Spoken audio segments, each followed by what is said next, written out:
আর একটা হলো আপনাদেরকে জানাতে চাই, বুকের উপরে হাত বাঁধা।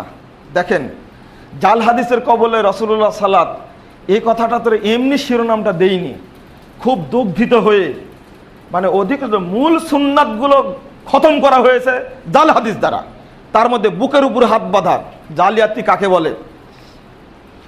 আবু দাউদ খুলুন, গত দিনে এক আলেমের সঙ্গে বৈঠক হয়েছে, গত শুক্রবারে এক বাসায়। উনি বলছেন এই মর্মে যে আবু দাউদের মধ্যে নাভির নিচের হাত বাঁধার হাদিসটা আছে। উনি প্রথমে বলে দিলেন এই মর্মে যে আমি মূল কেতাব ছাড়া কোনো অনুবাদ কেতাব নিব না, বলে দিলেন। ঠিক আছে, উনি আসছেন বইগুলো নিয়ে, চিটাগং থেকে পাঠিয়েছেন বইগুলো। দুঃখের বিষয়, একজন আলেম মানুষ বই নিয়ে আসছেন, বাজারের যেগুলো সালাদ শিখা চটি বই পাওয়া যায় না, এক গাদা বইগুলো কিনে নিয়ে আসছেন। আমাকে যখন বললেন যে একজন আলেমের সাথে বসা হবে, আপনি একটু আসবেন, উপস্থিত থাকবেন, কিন্তু বাহাস তো আগে করা আছে, একটু হালকা অভিজ্ঞতা আছে, আমি রাজশাহী থেকে সমস্ত মূল কেতাব বেঁধে নিয়ে আসছি। উনি যখন বলে দিলেন মূল কেতাব ছাড়া দেখবেন না, আমি মূল কেতাবটা হাতে ধরিয়ে দিলাম, বের করেন। আল্লাহর কসম করে বলছে, খুতবায় দাঁড়িয়ে একটা হাদিসও বের করতে পারেন। সাক্ষী বিল্ডিংটা আছে, জড় বস্তু, কাল কিয়ামতের মাঠে প্রমাণ হবে ইনশাআল্লাহ। আমি আল্লাহর কসম করে বলছি এখানে। আর উপস্থিত ছিল আপনার মসজিদের মুসল্লি আছিলেন 3 জন, আমি নাম বলবো না, তারাও জানে আমি যে কথাটা বলছি, তারা সাক্ষী।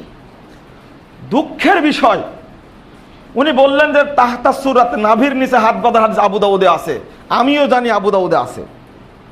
উনি মূল কেতাব চাইলেন, দিয়ে দিলাম মূল কেতাব, হ্যাঁ পড়েন। মূল কেতাব দেখতে গিয়ে উনি আর খুঁজে পাচ্ছেন না। ওই হাদিস বের করেছেন যে হাদিসে বুকের উপর হাত বাঁধার কথা আছে। আমি বললাম হাদিসের অনুবাদ করে, এবং রফুল আদান কথা হাদিসে, যে হাদিসে, তাহলে রফুল আদান করা যাবে না? আর একটা হাদিস দ্বারা এটাকে রফুল আদান করা যাবে না। এই হাদিসই পড়তে লাগলেন আপনি, বিস্তারিত ঘটনা বলছি না। আমি জানি 100% আপনার মসজিদের মুসল্লি উনি, তখন সরল মনে আবু দাউদটা খুলে দিয়েছেন ইসলামিক ফাউন্ডেশন, যে পড়ে দেখেন। ইসলামিক ফাউন্ডেশনের আবু দাউদে কিন্তু বলা আছে 4টি হাদিস এই নুসখাতে নাই, ওটা বলা আছে। সেটা হলো 756, 57, 58, 55, এই 4টা হাদিস নাই। কেন নাই জানেন? না, 56, 57, 58, 59, এই 4টা হাদিস নাই। 700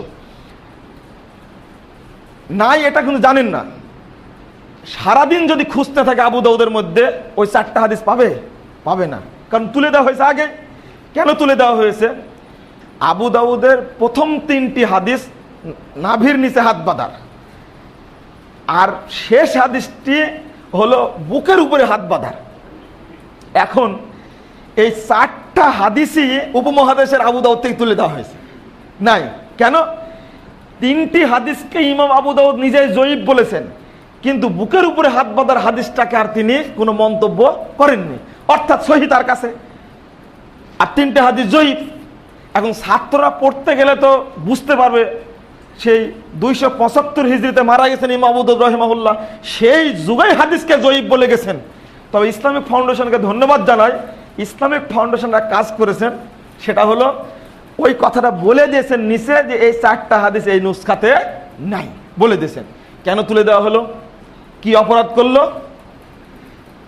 যারা বলেন যে মুজাফফর বিন মুহসিনের কবলে রাসূলুল্লাহ সালাত, তারা কি এই জিনিসটা চোখে দেখতে পান না? ইমদাদিয়া লাইব্রেরিকে সাবধান করে দেই, এরপর থেকে যদি আবু দাউদ ছাপানো হয় 5টা হাদিস ছাড়া, 4টা হাদিস ছাড়া, তাহলে কিয়ামতের মাঠে তারও বিরুদ্ধে নালিশ থাকবে। আমরা মাজলুম, বাংলাদেশে এখন কিছু করার মতো আমার ক্ষমতা নাই, এখন মাজলুম, তবে আল্লাহর কাছে আমি মাজলুম নই। কাল কিয়ামতের মাঠের বিচার নিবই ইনশাআল্লাহ। এখন উনি খুঁজতে থাকলেন, আমি তো জানি নাই, তুলে দেওয়া হয়েছে, মূল কেতাবে কোথায় পাবে? এটার নাম হলো বাহাস, এটার নাম হলো পর্যালোচনা।